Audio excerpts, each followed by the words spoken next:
अस्सलाम वालेकुम, welcome back to my channel मदिया इज़ल ब्लॉग्स।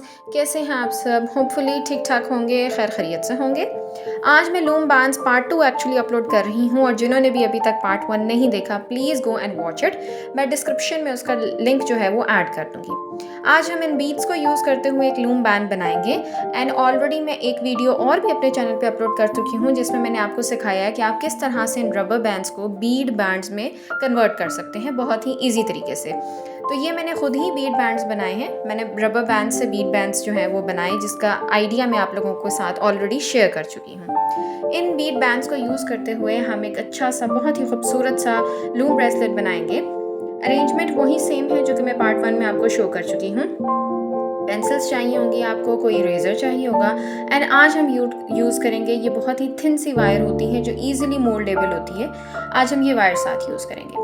सबसे पहले चलते हैं अरेंजमेंट की तरफ। That is the most important step. अगर तो आपके बैंड्स रबर बैंड्स छोटे हैं सो आप अपने इस रेज़र को या जो भी चीज़ आप बीच में ऐड कर रहे हैं इसको आपने वर्टिकली अरेंज करना है। यहाँ पे मेरे रबर बैंड्स चूँकि थोड़े से बड़े हैं and they are not round. मैं जैसा कि अपनी पिछली वीडियो में भी आपके साथ इनकी सारी टिप्स एंड ट्रिक्स शेयर कर चुकी हूँ। मैं यहाँ पे अपने रेज़र को जो है हॉरिजॉन्टली अरेंज करूँगी।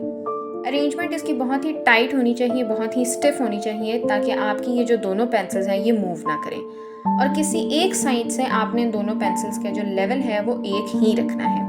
अब यहाँ पे आप देख सकते हैं मैं बहुत से रबर बैंड्स इस सेटिंग के ऊपर जो है वो कर रही हूँ ताकि मेरी ये सेटिंग जो है ये हिले ना during the time I am making my band. अच्छी तरह से सेटिंग करने के बाद अब हम अपना बैंड बनाना स्टार्ट करते हैं। सबसे पहले आपने कोई भी एक बैंड लेके रबर बैंड लेके इसको आपने क्रॉस करके अपनी पेंसिल्स के ऊपर ऐड कर लेना है। दिस इज़ द मेथड आप अपने फिंगर्स पे भी कर सकते हैं but I am using the pencils and the razor setting for the perfect thing. अब आपने एक बीड बैंड जो है वो इसमें ऐड कर देना है और पिछला बैंड जो है वो आपने पेंसिल से रिमूव कर देना है, सेम जैसा कि हमने अपने पिछले लूम बैंड में किया था।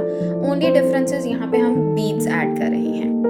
इसी तरह आपने एक एक करके ये बीड बैंड जो हैं ये उसके ऊपर अटैच करते जाना है एंड जो आपका लास्ट बैंड ऑलरेडी पेंसिल्स पे मौजूद होगा आपने उसको इसके ऊपर ओवरलैप कर देना है। सेटिंग आपने खुद थोड़ी सी करनी है। आपका जो बीड है वो इन द सेंटर पॉइंट ही रहना चाहिए। इसको आप साथ साथ सेट कर सकते हैं, नॉट अ बिग डील।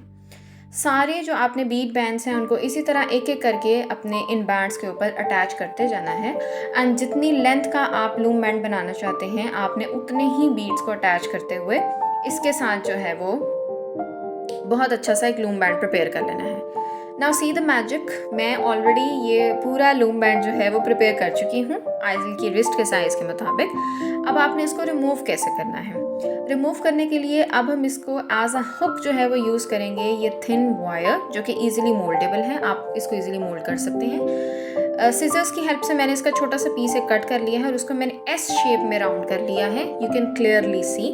अब जहाँ से हमने जिस रबर बैंड से लूम बैंड प्रिपेयर करना शुरू किया था आपने उसमें अपनी इस हुक को ऐड करके आराम से इसका जो आप कह लें माउथ है उसको क्लोज कर देना है और आराम से आपने ये जो रबर बैंड्स हैं इनको पेंसिल से रिमूव करना है but don't remove the end point. आपने इसका जो सिरा है, जो एंड पॉइंट है, उसको अपने हाथ में ही रखना है एंड हुक का जो दूसरा पार्ट है वो आपने इसके अंदर अटैच कर देना है। अगेन हुक को आपने क्लोज कर देना है and it's ready.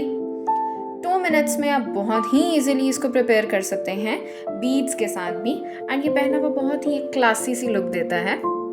Very easy to make. आप चाहें तो आप 2 कलर्स भी यूज़ कर सकते हैं, 2 टोन में बना सकते हैं, चाहें तो आप मल्टी कलर्स में भी बना सकते हैं। एज ये फ्लेक्सिबल होता है, थोड़ा सा इलास्टिसिटी होती है इसमें, सो ये नॉर्मल साइज़ में जो है आप एक स्टैंडर्ड साइज़ प्रिपेयर कर लें। अब हम गिफ्ट करते हैं आइज़ल को एंड आइज़ल को पहला बैंड भी बहुत पसंद आया था। उसके एक्सप्रेशंस आप मेरी पहली वीडियो में जाके देख सकते हैं and this is the second band जो कि वो यूज़ कर रही है and she liked it so much. Hook की जगह आप चाहें तो कोई प्लास्टिक हुक भी यूज़ कर सकते हैं और वट एवर यू हैव। घर में मौजूद चीज़ों से बहुत ही आसानी से हम इसको प्रिपेयर कर सकते हैं, इवन अगर हमारे पास बैंड रूलर नहीं है तब भी। ये था मेरा आज एक छोटा सा हैक जो कि मैंने आप लोगों के साथ शेयर किया। होपफुली आप इसको भी इसी तरह रिस्पॉन्स देंगे जैसे आपने पार्ट 1 को दिया। Thank you so much for watching my videos. जज़ाकल्लाह खैर। अल्लाह हाफिज़।